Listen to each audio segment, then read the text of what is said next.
Depuis 10 mois, Alep est une ville en état de siège. Le quartier de Saladine, le bastion de la résistance.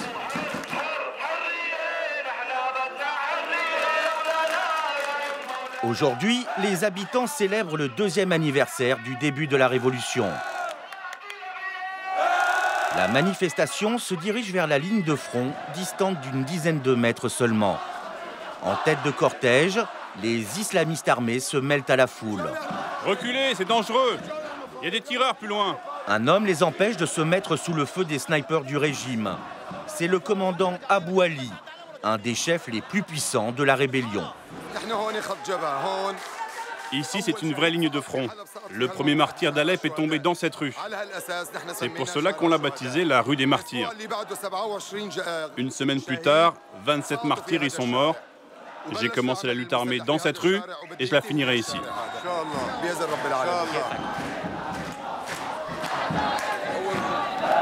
Avant la guerre, Abou Ali était topographe.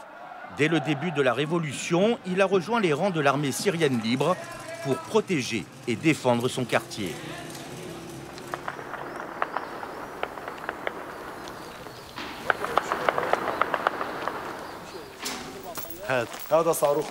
Ça, c'est la maison de mes parents. Et là, celle de mon frère. Et ici, celle de mon autre frère. Comme une majorité de combattants, Abou Ali reçoit peu d'armes et de munitions. Alors, il doit improviser avec les moyens du bord. Ici, c'est la boutique du ferronnier. Cet étau se trouve donc ici par hasard. Et il est de fait devenu un instrument de réglage des mitraillettes. Ça s'est su dans tout Alep. Et les combattants viennent de toute la ville maintenant pour faire régler leurs armes.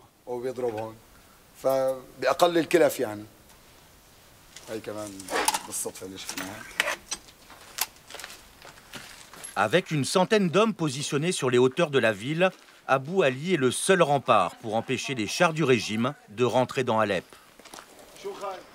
Il nous faut des munitions. Pourquoi t'en as plus? Il ne nous reste que 5 chargeurs. Prends-en chez Abou Ahmad. Faites attention, il faut courir vite.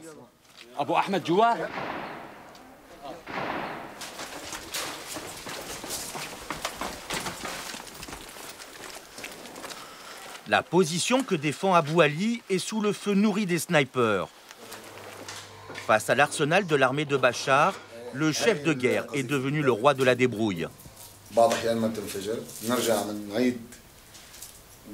On a récupéré cet obus de char. Parfois, il n'explose pas. On réactive la poudre qui est à l'intérieur. On introduit un câble électrique rempli de Semtex, un produit hautement explosif.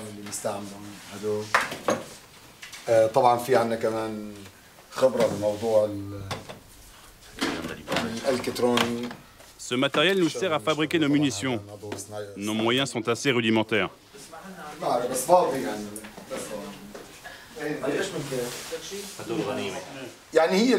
Laissez-moi vous dire quelque chose. Le régime prétend que nous recevons de l'aide. C'est peut-être vrai que nous recevons une certaine aide matérielle, mais rien sur le plan militaire. Ça, vous pouvez en être sûr.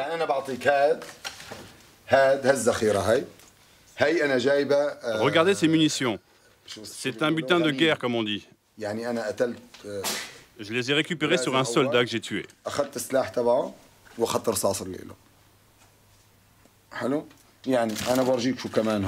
On improvise. On essaye de construire nous-mêmes nos propres armes. Ça, c'est un extincteur. Et ben, on en a fait une mine.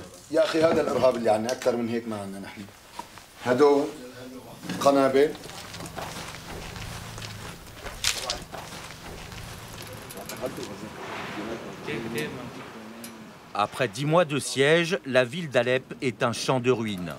Hôpitaux, boulangeries, centres de soins, tout a été bombardé. Aujourd'hui, Alep est une ville sans eau ni électricité. Pour nourrir la population, la rébellion organise des distributions de pain. Sur les lignes de front, les combattants en sont réduits à tuer les pigeons. Entre deux combats, des barbecues sont improvisés. Les accalmies sont rares et la menace permanente. Au-dessus de la ville plane le danger des bombardements. Les combattants occupent désormais les maisons laissées vacantes par leurs propriétaires.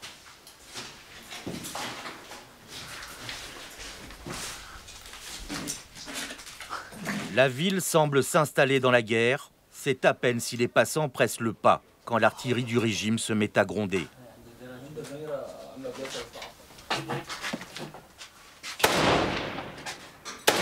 D'un côté comme de l'autre, chacun tient sa position. Ici, à la moindre détonation, les gens courent pour sauver leur vie.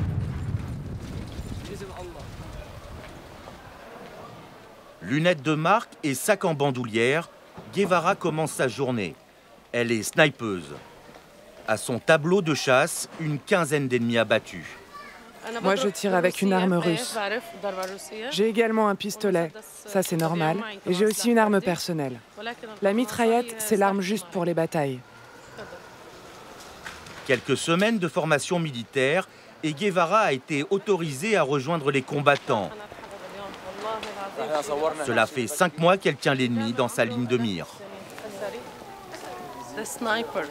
Les snipers du régime prennent plaisir à tuer les gens de sang-froid.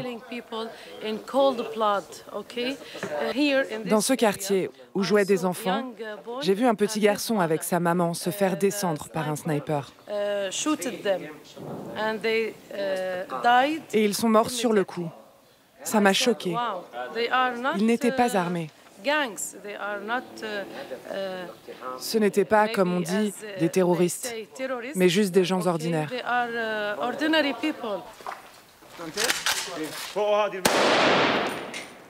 Sur la ligne de front, Guevara rejoint les jeunes de sa brigade. Des jeunes qu'elle connaît bien. Il y a encore quelques mois, elle était leur professeur d'anglais au collège. Les jeunes ont vu des hommes traverser au bout de la rue et cherchent à les débusquer.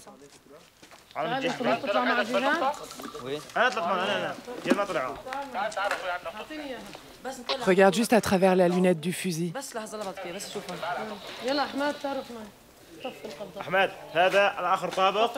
Mohamed, ne tire pas. Je peux quand même les viser? À Guevara de vérifier par elle-même.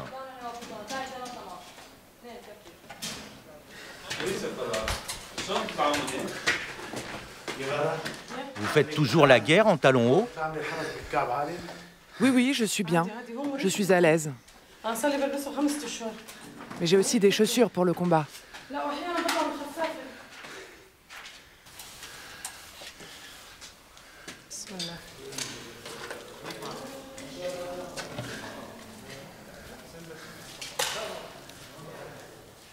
Vous pouvez voir là, le stade, cet immeuble.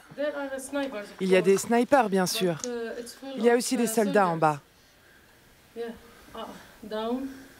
Vous pouvez voir des gens, là, de l'autre côté. Ils ont une vie normale. Ils ne se rendent compte de rien.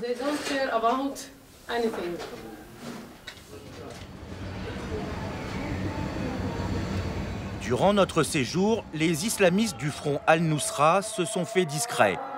Mais on sait qu'à force de pénurie, de bombardements et de désespoir, de plus en plus d'habitants s'en remettent à Dieu.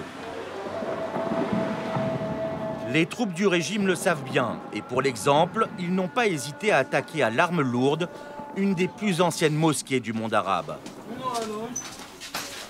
Pour y accéder, il faut traverser le vieux souk d'Alep, totalement détruit par l'aviation du régime. Un dédale de ruelles pour atteindre une des perles de l'islam, la mosquée des Omeyyades. On est à l'entrée de la grande mosquée Omeyyade d'Alep. On est devant le sanctuaire du prophète Zacharia.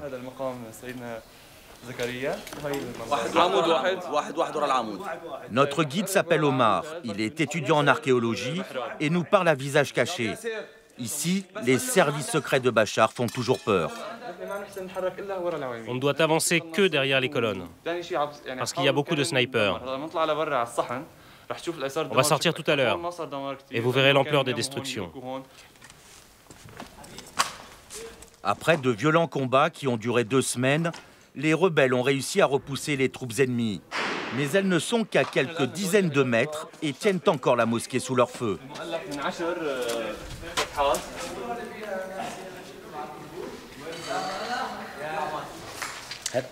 Ne sors pas dans la cour, il y a des tireurs.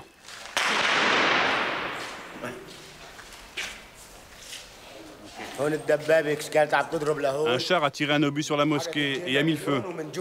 Il a tiré par cette porte. Dans leur fuite, les soldats de Bachar ont tout abandonné derrière eux. Ça, ce sont les soldats de l'armée qui étaient basés à l'aéroport. On a retrouvé cet album ici à la mosquée lorsqu'ils se sont enfuis.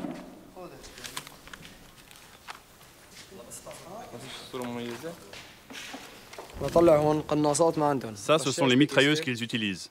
Elles sont équipées de jumelles à vision nocturne. C'est avec ça qu'ils tirent contre nous.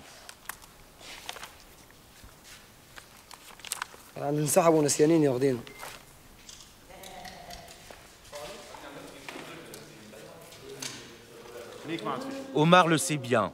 Des années seront nécessaires pour reconstruire cette mosquée, classée au patrimoine de l'humanité.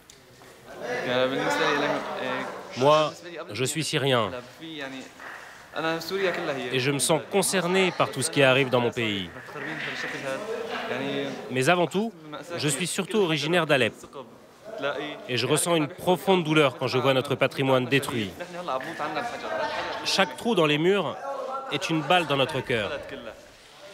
Ce lieu a une grande âme et malgré la guerre, quoi qu'il arrive, nous ferons tout pour le sauvegarder.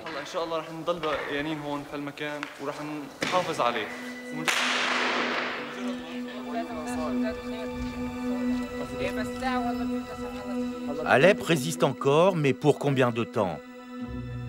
Pour Abou Ali, le commandant, Guevara, la snipeuse, ou Omar, l'étudiant, les jours se ressemblent et la guerre continue dans l'indifférence générale.